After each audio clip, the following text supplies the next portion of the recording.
জল পর্যন্ত খাইনি গো। এদিকে মন্দিরে ভোগের পর পূজারী ঠাকুর লালাকে প্রসাদ দিয়ে আসেন।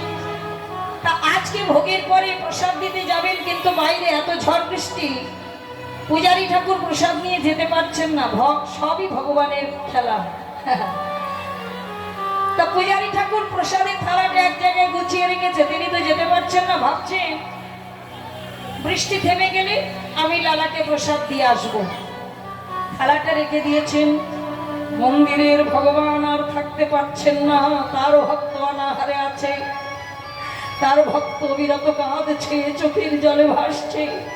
ভগবান আর সইতে না পেরে মন্দির থেকে বেরিয়ে পুরোহিত ঠাকুরের বেশ ধারণ করলেন। সরাসরি লালার কাছে কি করে যাবেন? পূজারীর বেশ ধরে এইবার প্রসাদের থালাখানা হাতে নিয়ে ধীরে ধীরে একই পা দুপা করে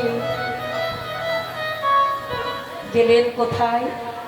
লালা যে ঘরে বসে দরজা দিয়ে রাধা মাধব করে কাঁদছে, লালার ঘরের দুয়ারে দাঁড়িয়ে ডাকছে, লালা ও লালা, লালা দুয়ার খোলো, আমি এসেছি। যেই ডেকেছে মধুর সুর শুনে লালার প্রাণটা কেঁদে উঠল। এমন মধুমাখা সুর, এমন মধুমাখা ডাক আমি কখনো শুনি নাই। লালা আমি এসেছি প্রসাদ নিয়ে, দুয়ার খোলো। লালা এসে দুয়ারখানা খুলে দিলেন। দেখছে নাকি পূজারী ঠাকুর, তুমি পূজারীর বেশে এসেছেন, তো হাতে প্রসাদের থালাটা দেখেছে। বলছে, তুমি আমার জন্য প্রসাদ নিয়ে এসেছো? বাইরে এত ঝড় বৃষ্টি হচ্ছে, তুমি এলে কি করে? লালা আমি কোনো কথা শুনতে চাই না, অনেক সময় পার হয়ে গেছে, তুমি না খেয়ে আছো, দাও এই নাও, এই যে প্রসাদটা নাও, তুমি তাড়াতাড়ি সেবা করো। আমি মন্দিরে আর থাকতে পারছি না, তুমি অনাহারে আছো, তো তাই ঝড় বৃষ্টি মাথায় করে আমি চলে এলাম। লালাকে প্রসাদ দিয়ে যাচ্ছেন আর বলছেন, লালা থালাটা ধুয়ে যত্ন করে রেখো, পরে এসে নিয়ে যাব। চলে গেলেন প্রসাদ দিয়ে। লালা মনের আনন্দে প্রসাদ সেবা করলেন। এদিকে বাইরে ঝড় বৃষ্টি থেমে গেল। পূজারী ঠাকুর মনে মনে চিন্তা করছে, এইবার লালাকে প্রসাদ দিয়ে আসি। বাইরে এসে প্রসাদের থালাটা খুঁজছে, গেল কোথায়, পাচ্ছে না। ভাবছে ভক্তরা হয়তো পেয়ে নিয়েছে, তো যাক, লালা তো অনাহারে আছে, লালাকে তো কিছু দিতে হবে। তাই মন্দিরে একটু ফল ছিল, রাধা মাধবের নামে নিবেদন করে প্রসাদী করে সেই প্রসাদের থালাটা হাতে করে লালা আবার যাচ্ছে। আহা, পূজারী ঠাকুর যাচ্ছেন। লালার ঘরের দুয়ারে গিয়ে বলছে, লালা ও লালা দুয়ার খোলো, আমি এসেছি গো। যেই দুয়ার খুলে দিয়েছে দেখছে হাতে প্রসাদ। কি ঠাকুর, তোমার হাতে প্রসাদ? কি ভগবানকে পরপর দুইবার ভোগ লাগিয়েছ নাকি? কেন লালা দুইবার লাগাবো কেন? কেন একটু আগে যে তুমি প্রসাদ দিয়ে গেলে?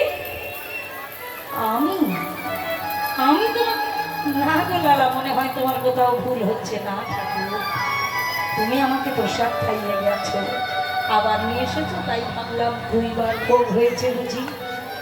লালা বিশ্বাস করো, আমি তোমাকে প্রসাদ দিতে আসিনি, ঝড় বৃষ্টির মধ্যে আমি আসতে পারিনি। লালা বলছে, ঠাকুর এইবার বুঝেছি তোমার বয়স হয়েছে। হ্যাঁ, তুমি সব ভুলে যাচ্ছ। হ্যাঁ, একটু আগে প্রসাদ দিয়ে গেলে আবার বলছো তুমি আসোনি। তুমি যে বললে থালাটা পরে এসে নিয়ে যাবো, তা আমি ভেবেছি থালা নিতে এসেছো। পূজারী মনে মনে চিন্তা করছে, আমি থালা রেখে দিতে বলেছি, থালাটা দেখলেই তো চিনতে পারবো, আমি তো আসিনি, তবে কে এসেছে। লালা থালাটা একবার নিয়ে এসো।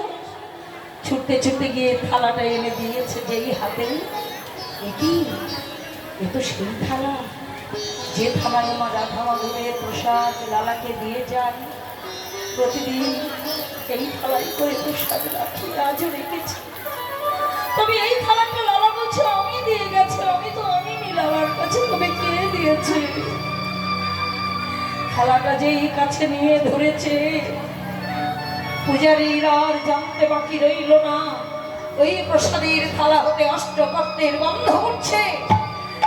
পূজারী ঠাকুর বুঝতে পেরেছে গন্ধ কার গন্ধ। তাই পূজারী ঠাকুর ছুটে গিয়ে লালাকে বুকে জড়িয়ে ধরে বলছে, লালা তুমি পেয়েছো, তুমি পেয়েছো আমার রাধা মাধবের দর্শন। আমার রাধা মাধব নিজেই কৃপা করে তোমায় প্রসাদ দিয়ে গেছে। লালা তুমি রাধা মাধবকে দেখেছো, তার হাতে প্রসাদ পেয়েছো, তুমি ধন্য লালা। এসো তোমাকে বুকে জড়িয়ে ধরে আমি ধন্য হই। এই বলে লালাকে বুকে জড়িয়ে ধরে কাঁদছে। এতদিন ধরে সেবা পূজা করেছি, কিন্তু রাধা মাধবকে আমি এক মুহূর্তেও দর্শন পাইনি। তবে লালা আজ তুমি ধন্য, তুমি সর্বত্যাগী ভিখারি হয়ে বৃন্দাবনে এসে রাধা মাধবের সেবা করলে, সেবার প্রসাদ পেলে।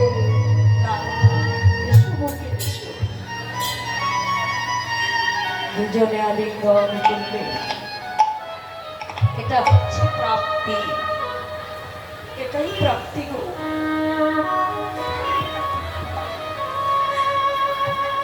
শুদ্ধ না হলে, মন শুদ্ধ না হলে, মনে গাঢ় ভক্তি না জন্মালে, মনে বৈরাগ্য না জন্মালে ভগবান দর্শনে দেন রাখো। তাই আজ লালার দর্শন হলো। রাধা মাধবের সেবা পূজার ভার পুরোহিত ঠাকুর লালার হাতে তুলে দিলেন। লালা আজ থেকে আমার রাধা মাধবকে তুমি নিজ হাতে সেবা পূজা করবে। আজ থেকে লালা রাধা মাধবকে তুমি সেবা দেবে, আর এই মন্দিরেই তুমি বাস করবে। নাও লালা, আজ থেকে রাধা মাধব তোমার।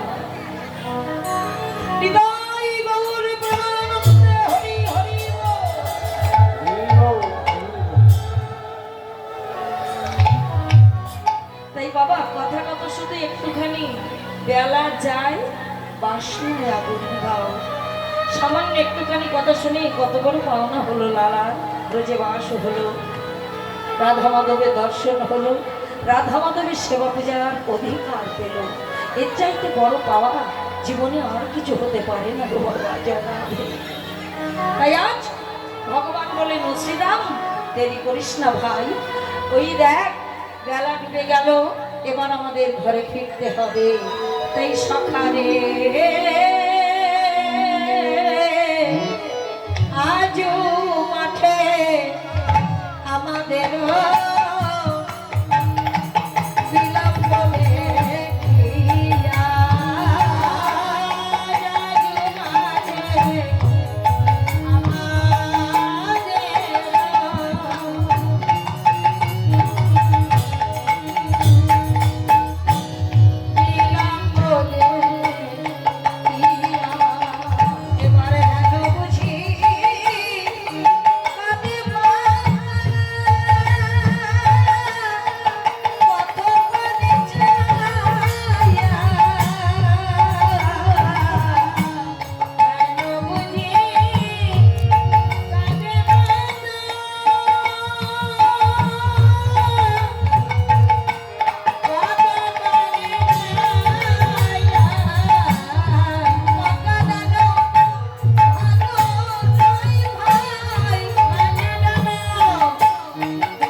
মাঠে মেলা ডুবে গেছে, আধার ঘরে আসছে, তাহলে আর মাঠে থাকা উচিত হবে না।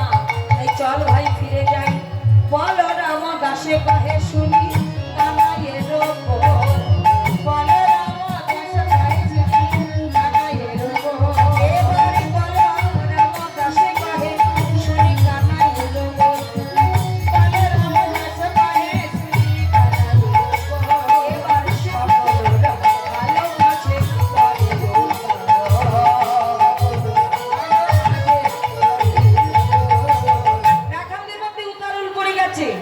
যেই বলেছে হয়েছে, ঘরে যেতে হবে। এইবার সমস্ত রাখালদের মধ্যে উতারোল পড়ে গেছে। এইবার গোবিন্দ কি করলেন, সময় হয়েছে ঘরে যাবে, তাই তাড়াতাড়ি করে সকলকে ডাকছেন, সবাইকে এক জায়গায় গচ্ছিয়ে নিচ্ছেন। ধেনুর পাল সখাগণ যাদের সঙ্গে এসেছিলেন গোষ্ঠী, তাদেরকে সবাইকে ডেকে ডেকে গোবিন্দ আমার একত্রিত করছেন। এমন ভাবে আহা ওগো চাঁদে মুখে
বেনু বাজিয়ে বাজিয়ে গাভীদের নাম ধরে ধরে গোবিন্দ আমার ডাকতে লাগলেন। কি করে ডাকছেন বলে, ধবলি, শ্যামলি, পিয়লি, কমলি, মঙ্গলি, সুরভি, এইভাবে গাভীদের নাম রাখা আছে। সব গাভীদের নাম রাখা আছে তো, তাই বাঁশি সুরে এক একটা গাভীদের নাম নিয়ে নিয়ে গোবিন্দ আমার ডাকতে লাগলেন। এইবার যখনই গাভীদের নাম ধরে ডাকছেন, অমনি কি হলো যেন বলি, শুনিয়া কানুর বেন ঊর্ধ্বমুখী ধাই ধেন, শুনিয়া কানুর বেন ধাই ধেন, শুনিয়া কানুর বেন ধাই ধেন, শুনিয়া কানুর বেন ধাই ধেন, ছপলি পিঠে লইও পারে,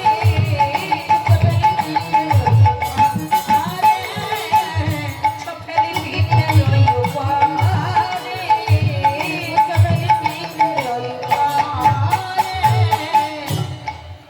বেনুর ধ্বনি শ্রবণ করে গাভীরা কি করলো, হাম্বা হাম্বা হাম্বা হাম্বা করে ছুটতে ছুটতে আসছে গাভীরগণ। হ্যাঁ, যখনই ছুটছে গাভীরা, দেখবেন গরু যখন দৌড়ায় ছোটে, লেজটা পিঠের থেকে খাড়া হয়ে উপরে উঠে থাকে না? হ্যাঁ, লেজ খাড়া হয়ে উপরে উঠে যায় না? তা গোবিন্দের বাঁশি শুনে গাভীরা যখন ছুটতে ছুটতে আসছে, পুচ্ছ মানে লেজ, লেজটা খাড়া হয়ে পিঠের উপরে উঠেছে।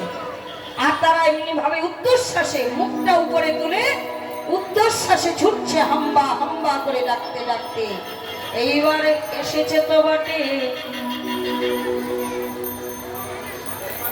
অনেক ধেনুরাই এসেছে, কিন্তু একজন ধেনু এখনো ফেরে নাই। আহা, হরি হরি বল। সেই ধেনুটা কোথায় গেছে? সেই ধেনুটা বহু দূর বনে চলে গেছে। আহা, সঙ্গ ছেড়ে খন্দ খেতে খেতে কচি কচি খন্দ পেয়ে খন্দ খাওয়ার আশায় সেই ধেনুটা সঙ্গ ছেড়ে বহু দূর বনে চলে গেছে। যেতে যেতে যেতে যেতে এক অন্ধকার গুহার মধ্যে প্রবেশ করে ফেলেছে। চারিদিকে অন্ধকার, কিছুই দেখা যায় না। পথ কোথায়, কোন দিক দিয়ে এসেছে সেটাও সে দেখতে পাচ্ছে না। হরি হরি বল।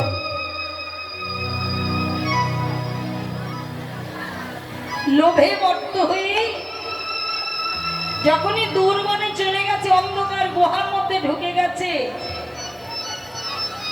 সে আর কোনোদিকে কিছুই দেখতে পাচ্ছে না বাবা, পথ হারিয়ে ফেলেছে। মনে মনে চিন্তা করছে, তাই তো এক সময় মনে পড়েছে, এতক্ষণ মনে ছিল না। আনন্দে মেতে খাবার লালসায়, হ্যাঁ খাচ্ছে তো, ভালো ভালো খাবার পেলে আশেপাশে কোনো দিকে লক্ষ্য থাকে না বাবা, যতক্ষণ নিজের উদর পূর্ণ না হয়। রাধে রাধে, তাই না? আনন্দে মত্ত হয়ে সেই গাভী যখনই খন্দ খাচ্ছিল তখন তার মনে ছিল না, কিন্তু খেতে খেতে খেতে খেতে এক সময় হঠাৎ করে মনে পড়লো, তাই তো যাদের সঙ্গে বনে এসেছিলাম, দেখি তো আজ তারা কেউ আমার সঙ্গে আছে কিনা। পিছন ফিরে তাকিয়ে দেখলো, যাদের সঙ্গে গোচারণে এসেছিলাম তারা আজ আর আমার সঙ্গে কেউ না। সবাই ফিরে গেছে আমার গোবিন্দের ডাক শুনে, গোবিন্দের বাসি শুনে, গোবিন্দের কাছে। আমি একাই পড়ে রইলাম। আমি পথ হারিয়ে ফেলেছি, আমি নিজের দোষে নিজেই পথ হারিয়ে ফেলে আমি একা অন্ধকারে পড়ে রইলাম।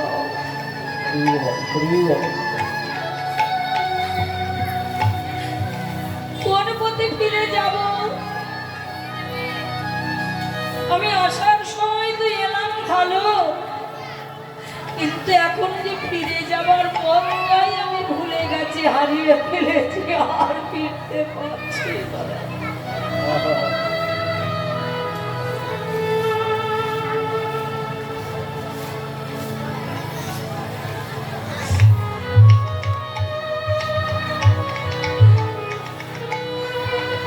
তখন ওই ধেনুটা কে গো বাবা? চোরা ধেনু, ধেনুটা চোরা ধেনু। ওই ধেনুটার নাম হচ্ছে কাম ধেনু। চুরি করে খেতে ভালোবাসে তো, তাই চোরা ধেনু বলে। তো এই কাম ধেনু এমনই দুরন্ত বাবা, এমনই কারো সঙ্গে থাকতে ভালোবাসে না, একা থাকতে ভালোবাসে, খন্দ খেতে ভালোবাসে। তাই খন্দ খাবার লালসায় যেই বহুদূরে চলে এসেছে, পথ হারিয়ে গেছে। তো এই কামধেনুর বশবর্তী যেজন হয়, আজকে যেমন ওই কামধেনুর দশা হয়েছে, আমরা যদি কেউ এমন করে কামধেনুর মতো ওই স্বভাব নিয়ে এগিয়ে যাই, কামধেনুর বশবর্তী যদি কেউ আমরা হই, তাহলে কি হয়? ঊর্ধ্বগামী থেকে নিম্নগামী করায়, কোটি কল্প কাল তাকে নরক কুণ্ডে পচায় মারে।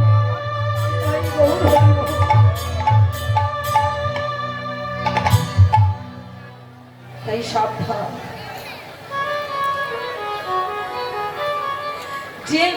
যে ধেনুরা ফিরে গেছে তাদের অনুগামী হতে হবে, যে হারিয়ে পথ হারিয়ে বসে আছে কামধেনু, তার অনুগামী যেন আমাদের হতে না হয়। তাই গৌর হরি বল, জয় রাধে রাধে। তাই ওই ধেনুটার তখন চৈতন্য হলো, পথ হারিয়ে ফেলেছে আর যখন ফিরতে পারছে না, তখনই চৈতন্য হলো। তখন ভগবানের কাছে সে কেঁদে কেঁদে প্রার্থনা করছে, হে গোবিন্দ, আমি আসবার সময় এসেছিলাম ভালো, কিন্তু কোথায় কোন পথে চলে এসেছি, আমি আর পিছন ফিরে পথ খুঁজে পাচ্ছি না গো। তাই একবার তুমি কৃপা করে তোমার ওই হাতের বাঁশিটা আর একবার বাজাও, তোমার ওই বাঁশি অনুসরণ করে আমি যেন তোমার কাছে পৌঁছাতে পারি।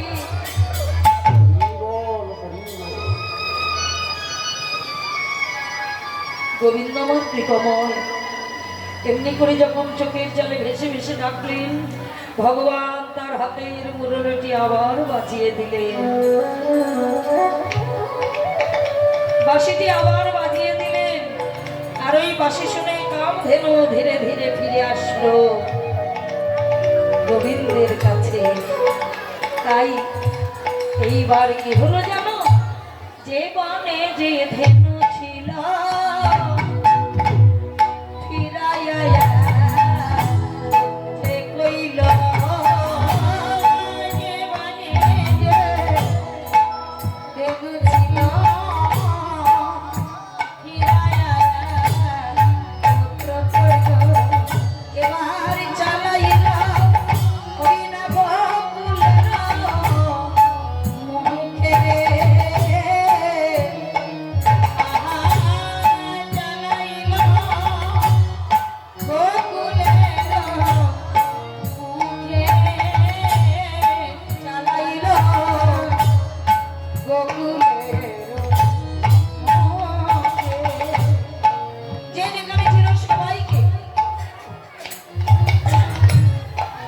ধেনুর পাল রাখালগণ সবাইকে গোবিন্দ আমার একত্রিত করে নিয়ে এইবার গোকুলের উদ্দেশ্যে রওনা দিলেন। তবে যাত্রাতে করলেন কেমন ভাবে যাচ্ছেন আমার গোবিন্দ? যায় সেতে কান্তি আগে ভাই দাদা বলো না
চলে ডাইনে বামে। দাদা বলরামকে সবার আগে দিয়েছেন বড় তো, আর উদ্দেশ্য তো তার পিছনে একটা আছে। হ্যাঁ, কেন আগে দিলেন? যেতে হবে তো যাওয়ানের পথ দিয়ে, সেখানে তো একটুখানি দেখা হলেও হতে পারে, সেটা তো মনে মনে আশা আছে। তা দাদা থাকলে তো আর এইসব উদ্দেশ্য হয় না পূর্ণ, তাই দাদাকে আগে দিয়েছেন গোবিন্দ চাতুরি করে। নিতাই গৌর হরি বল হরি বল। এবার সে দিকে অনুপম আগে ধাই দাদা বলরাম আর শিশু চলে ডাইনে বামে। ডাইনে বামে আলো করে অন্যান্য শিশুরা যাচ্ছে। আর শ্রীরাম সুদাম কোথায় শোভা করেছে? মানে শ্রীরাম ও সুদাম পাচ্ছে ভালো শোভা করিয়াছে। এবার শ্রীরাম ও সুদাম পাচ্ছে ভালো শোভা করিয়াছে।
গোবিন্দ সমস্ত রাখালদের মাঝখানে যাচ্ছেন। যেতে যেতে হ্যাঁ কি হচ্ছে বাবা?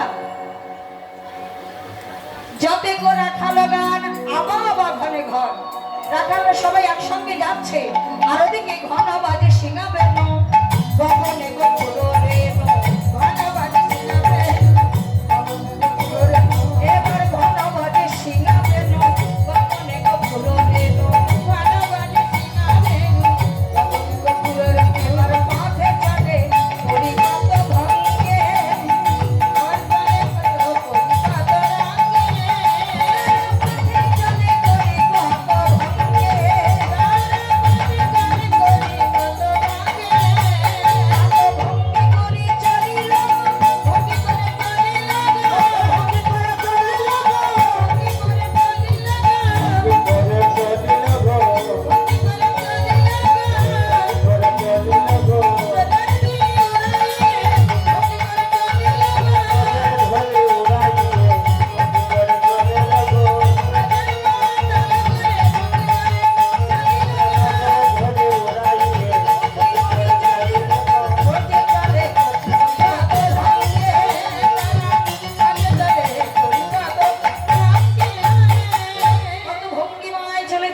গগনে কখনো রেণু উড়ে উড়ে যাচ্ছে, মানে ধেনুর পায়ের এই যে ধেনুর পায়ে যে খুর আছে, ওই খুরের শব্দে বৃন্দাবনের রাঙা ধুলি, হ্যাঁ খুর এমন ভাবে গরু বাচ্চা ছুটছে তো একসঙ্গে, আর এই বৃন্দাবনের রাঙা ধুলি উড়ে উড়ে আকাশের দিকে যাচ্ছে।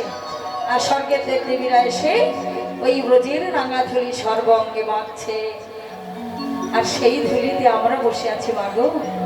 হ্যাঁ, তাই সেই বৃন্দাবনের রাঙা ধুলি আমরা একটু অঙ্গে মাখি, এসে আমাদের মানব জনম ধন্য করি।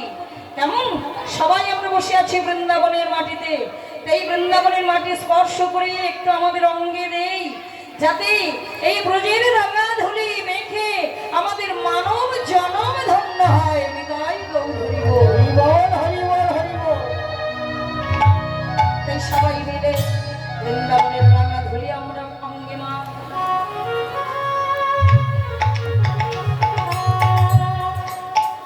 এইবার রাঙা ধুলি মেখেই আমাদের মানব জনম ধন্য হলো। ভক্ত সঙ্গে রাঙা ধুলি, বৃন্দাবনের ধুলি আমরা অঙ্গে মাখলাম, এটাই গৌর হরি বল। আর এদিকে গোবিন্দ আমার সমস্ত রাখালদের নিয়ে যেতে যেতে কি হচ্ছে, যাতে কো রাখালো গান আবাই আবা ঘনে ঘন,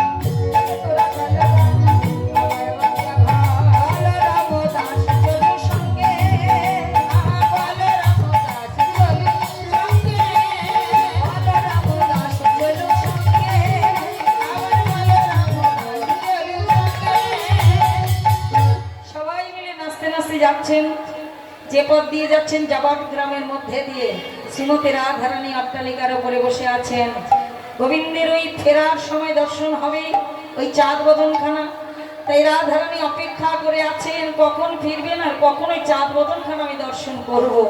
তাই রাধারানী সখীদের সঙ্গে বসে বসে অপেক্ষা করতে করতে হঠাৎ তাকিয়ে দেখলেন গোবিন্দ আমার ধেনুবৎস নিয়ে রাখালদের নিয়ে যাচ্ছে।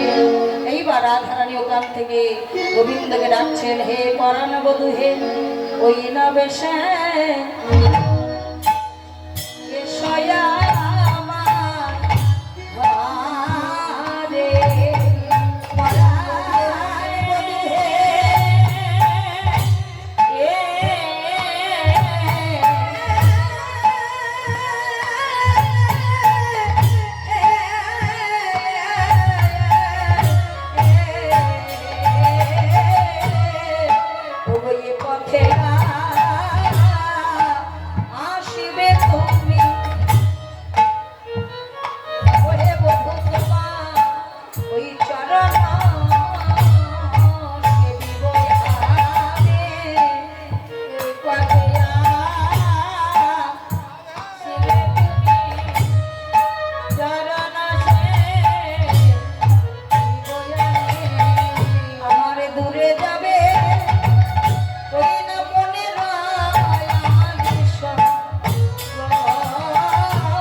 কোথাও খুঁজলাম, কিন্তু আজকে তোমাকে দর্শন পাইনি, কারণ এখনো তো তুমি ঘরে ফেরো নাই, কখনো যাবে তুমি কদম্বর তলায়। তাই আমি এদিক ওদিকে খোঁজাখুঁজি করে তোমাকে পেলাম না। তবে বধূ হে যে ধুলা মাখা বেশে তুমি ঘরে চলেছ, একবার তুমি ওই ধুলা মাখা বেশে এই অভাগিনী রাধারানী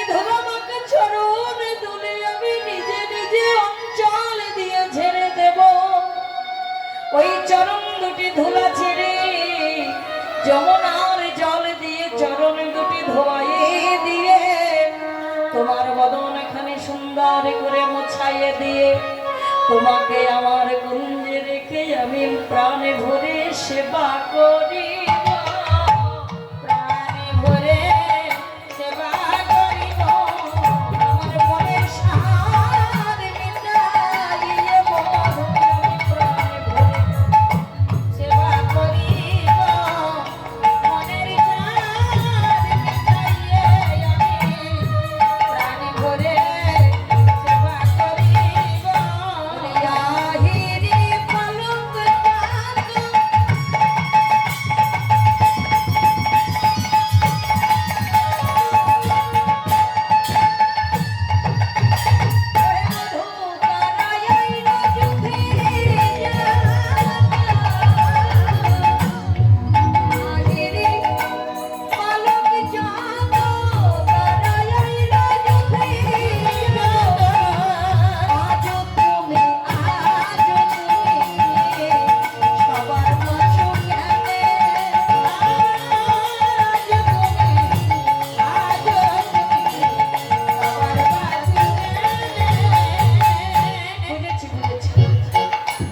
সবাই এসেছে আগে আগে, আজ তুমি সবার পিছনে আসছো, কেউ কি সঙ্গে নিল না বন্ধু?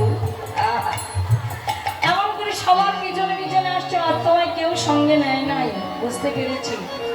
তবে হে গোবিন্দ, দূর গহন বনে চঞ্চল ধবলি সনে চাঁদ মুখ গিয়াছে শুখাইয়া, আরো আইসে মুঠাই মুখ ঘুচু কমন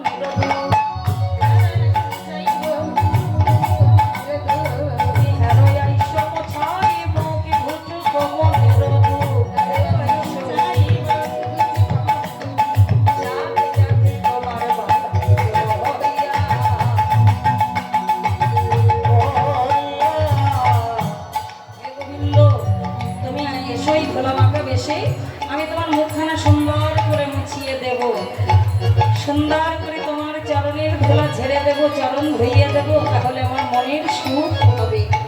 এসো এই ধুলা মাখা বেশি অভাগের দাসী ঘরে। যখন এমনি করে ডাকছেন আরো বলছেন রাধারানী, হে গোবিন্দ, তুমি আমার ঘরে আসবে বলে, তোমাকে সেবা করব বলে আমি সুন্দর করে আমার ঘরখানা সাজিয়ে রেখেছি। কি দিয়ে সাজিয়েছি বলে, আমার হৃদয় মাঝে বিচিত্র পালঙ্ক আছে, আমার হৃদয় মাঝে বিচিত্র পালঙ্ক আছে, আশেপাশে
আমার এই কুঞ্জে তোমাকে রেখে সুন্দর করে সাজিয়ে রেখেছি। এসো বধূ আমার কুঞ্জে। এবার ওদিকে গোবিন্দ আমার রাধারানীকে ইঙ্গিত করছে, রাধে অমন করে আমায় ডেকো নাই, এখন আমি যাই ঘরে, মা মোরে আরতি করে, না দেখিলে মাঝে পাছে মরে রায় শেখর কহে যাইতে উচিত নহে, কলঙ্ক রহিবে ব্রজপুরে। এমন করে দেখো না রাধে, এখন যাওয়া উচিত হবে না, মা বসে আছে, ওদিকে সখারা সবাই আছে, দাদা বলরাম আছে, এমন অবস্থা আমি কি করে তোমার কুঞ্জে যাবো, আমি ঘরে ফিরে যাই, আর এক সময় তোমার কুঞ্জে আসবে। এই বলে রাধারানীকে ইঙ্গিত দিয়ে কথা দিয়ে গোবিন্দ আমার সখাদের সঙ্গে করে ঘরে ফিরে গেলেন। নন্দরানী মা প্রদীপ জ্বালিয়ে অপেক্ষা করছে। হ্যাঁ, সন্ধ্যা প্রায় চলে যাচ্ছে, গোপালকে এখন আরতি দেওয়া হয় নাই, তাই মা গোপালকে ঘরে তুলে নিয়ে একটা প্রদীপ জেলে নিয়ে গোপালকে আরতি করে, আরতি তো হয়ে গেছে, এখন আর আরতির কীর্তন দরকার নেই, এখানে মুখে বলে আমরা লীলা বিশ্রামে রাখছি। তাই গৌর হরিবুল সম্প্রদায় এসে গেছে, আপনারা কেউ উঠবেন না, ধৈর্য ধরে বসুন, পরবর্তী লীলা আপনারা আস্বাদন করবেন। এখানে মা গোপালকে একটু আরতি করে প্রদীপের ছাকা দিয়ে গোপালকে ঘরে তুলে নিলেন। মা গোপালকে ঘরে তুলে নিয়ে কি করছেন, ক্ষীর ননি ছানা সর আনিয়া ধরে ধর,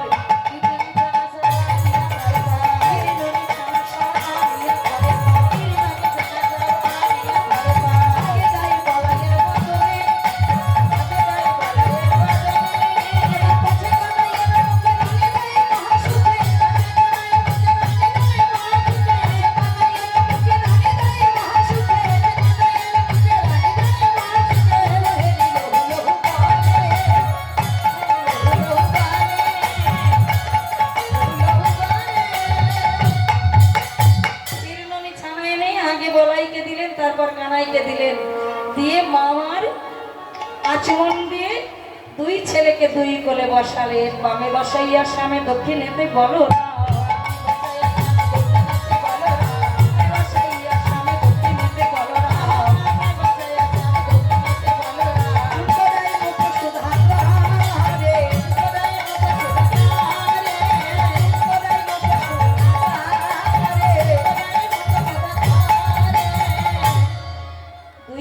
মা চুম্বন দিলেন, আরতি করি ননি খাইয়ে মা ঘরে তুলে নিলেন। মায়ের কোলে গোপাল বসে আছে, মায়ের ঘরে গোপাল ফিরে এসেছে। আমরা লীলা এখানে রাখছি।